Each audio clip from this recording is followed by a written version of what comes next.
रजनी को बचपन से ही पेंटिंग का बहुत शौक था।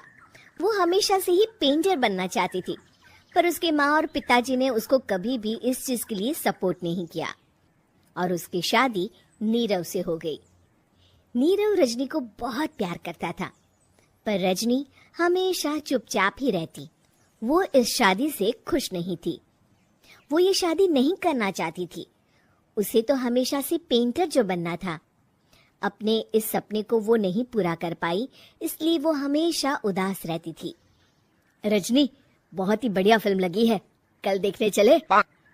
नहीं जी, कल मुझे बहुत काम है, मैं नहीं जा पाऊंगी।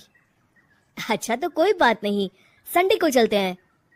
देखिए, मुझे फिल्म देखना पसंद नहीं है, आपको जाना है तो चले जाइए। नीरव को मना करके रजनी वहां से चली जाती है और अपने बैग को खोलकर उसमें बंद पड़े ब्रश और कलर्स को देखकर रोने लगती है। रजनी, चलो ना कहीं बाहर खाने चलते हैं, कुछ तुम्हारी पसंद का। जी मुझे नहीं जाना, मेरी तबीयत ठीक नहीं है। रजनी वहां से चली जाती है। नीरव को समझ नहीं आता कि रजनी उससे इतना दूर क्यों रहती है। वो जब भी उसके साथ वक्त बिताना चाहता है, रजनी कोई ना कोई बहाना बना देती है। एक दिन घर पर कोई नहीं था। रजनी घर का सारा काम जल्दी से खत्म कर लेती है। घर पर अकेले होने के कारण वो सोचती है कि वो आज पेंटिंग करेगी। वो अपने कमरे में जाकर पेंट ब्रशेस और कलर्स निकालकर जैसे ही कलर मिक्स कर रही होती है कि दरवाजे पर बेल बज जाती है। अब कौन आ गया इस वक्त? इतनी मुश्किल से तो मुझे पेंट करने का मौका मिला है। रजनी दरवाजा खोलती है तो उसकी सास अपनी सहेलियों के साथ खड़ी होती है और सब घर के अंदर आ जाते हैं। अरे बहू, सबको शरबत बनाकर पिला दे, बाहर तो बड़ी गर्मी है। उफ। जी। रजनी पेंट ना कर पाने से उदास हो जाती है। उसे गुस्सा भी आ रहा होता है कि उसने इस शादी के लिए हाँ क्यों कह दी। वो रसोई में जा रही होती है कि उसकी सास उसे रोकती है। बहू, सबके खाने का भी इंतजाम कर लेना, आज का लंच तो ये सब यहीं करेगी। हाँ। रजनी बिना कुछ कहे रसोई में चली जाती है। सबके लिए खाना बनाती है।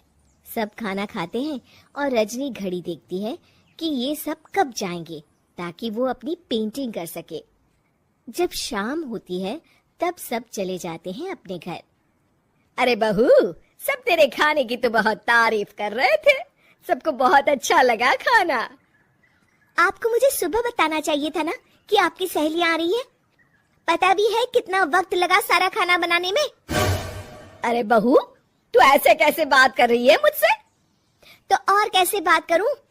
मैं इस घर की कोई नौकरानी नहीं हूं कि इतना काम करूंगी। रजनी अपने कमरे में जाकर दरवाजा बंद कर लेती है। शाम को जब नीरव आता है तो उसकी माँ उसे पूरी घटना के बारे में बताती है। क्या रजनी ने आपसे इस तरह बात की माँ? हाँ, और पता नहीं उसे क्या हो गया है, शाम से बाहर भी नहीं आई है। मैंने तो कई बार आवाज दी, खाना भी नहीं खाया उसने। तू ही बात करके देख ले बेटा। नीरव अपने कमरे का दरवाजा खटखटाता है। रजनी, दरवाजा खोलो, मैं हूँ। रजनी दरवाजा खोलती है और फिर वापस जाकर अपने बिस्तर पर लेट जाती है।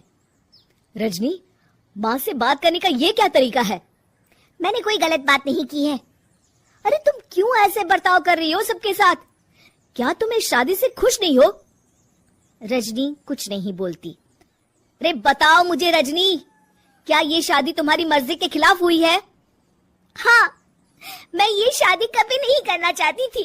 तुमसे क्या, मैं किसी से भी शादी नहीं करना चाहती थी। रजनी रोने लगती है। चुप हो जाओ रजनी, बताओ मुझे, तुम क्यों नहीं करना चाहती थी शादी? रजनी बेड के नीचे से अपने पेंटिंग्स, कलर्स, ब्रश, पेपर्स निकालती है।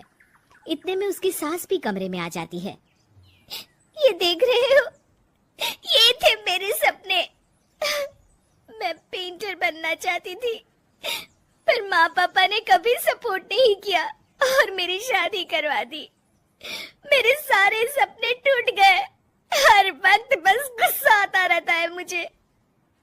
मैं जानती हूँ कि आप लोगों की इसमें कोई गलती नहीं है, पर मैं क्या करूँ, मुझे समझ में नहीं आता।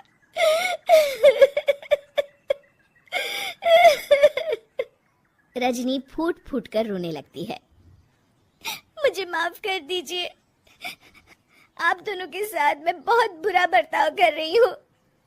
अरे रजनी बेटा, चुप हो जाओ तुम। नीरव पानी लेकर आता है। ये लो पानी पियो और शांत हो जाओ। रजनी पानी पीती है और उसकी सास पेंटिंग्स देख रही होती है।